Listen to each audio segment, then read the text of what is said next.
एक दिन सुबह का समय था। अकबर का दरबार अभी लगा ही था और कार्यवाही शुरू होने वाली थी। तभी एक तेल व्यापारी ने आकर बादशाह को सलाम किया। उसने कहा, महाराज, मुझे आपकी मदद चाहिए। एक गांव वाला मेरा धन चुराने की कोशिश कर रहा है। अकबर बोले, उस गांव वाले को मेरे सामने पेश करो। मैं दोनों पक्षों की सारी बात सुनने के बाद ही कोई फैसला करूंगा। अगली सुबह तेल व्यापारी उस गांव वाले को लेकर आया। वो बोला, महाराज, इस गांव वाले ने मेरा धन चुराने की कोशिश की है। व्यापारी बोला, नहीं, ये झूठ बोल रहा है। एक दिन इसने मुझसे तेल खरीदा। पहले इसने मुझे पैसे दिए और फिर उन्हीं पैसे को मुझसे चुराना चाहता है। गांव वाले ने कहा, मैं तो कभी इसकी दुकान पर गया ही नहीं। मैं इसके थैले से पैसे कैसे चुरा सकता हूं? वे दोनों इसी तरह दरबार में बहुत देर तक बहस करते रहे। अकबर और बीरबल ने सारी बात सुनने के बाद किसी नतीजे पर पहुंचने की कोशिश की। फिर बीरबल ने चिल्लाकर उन दोनों को चुप होने के लिए कहा, मैं चाहता हूं कि तुम धन से भरी थैली यहां दे दो। फिर उन्होंने एक नौकर को पानी से भरा कटोरा लाने को कहा। जब दोनों चीजें आ गई तो बीरबल ने सिक्कों को पानी में डाल दिया। सिक्कों पर लगा तेल पानी पर तैरकर ऊपर आ गया। बीरबल बोले, तेल का व्यापारी ही धन का स्वामी है।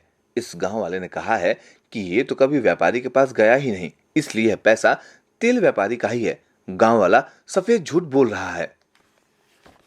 दरबार में सभी ने बीरबल के न्याय की प्रशंसा की। इसके बाद एक और व्यक्ति ने दरबार में प्रवेश किया। वो बोला, महाराज, मेरे पड़ोसी ने मेरे खिलाफ मुकदमा दायर किया है कि वो मुझे पसंद नहीं करता।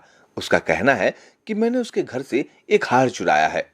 मुकदमे के बाद मुझे अदालत में बुलवाकर जज ने कहा, तुम्हें एक गर्म लोहे की छड़ को पकड़ना होगा। अगर तुमने हार नहीं चुराया है तो तुम्हारा हाथ नहीं जलेगा। तब हम मान लेंगे कि तुमने हार नहीं चुराया। मेरी मदद करें, मैंने कोई चोरी नहीं की। ये सुनकर सभी दंग रह गए।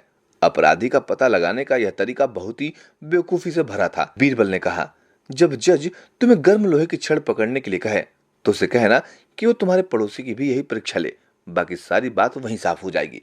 अगले दिन उस बेगुनाह ने जज से ऐसा ही करने को कहा और जज ने उसकी बात मान ली। हालांकि जब पड़ोसी को भी गर्म लोहे की छड़ पकड़ने को कहा गया तो उसने परीक्षा देने से साफ मना कर दिया और बोला, हो सकता है कि हार चोरी हुआ ही ना हो। मैं देखूंगा कि कहीं मैं ही तो रखकर नहीं भूल गया। मैं मुकदमा वापस लेता हूं। इस तरह बीरबल ने एक मासूम के साथ होने वाले अन्याय को रोकने में सफलता पाई।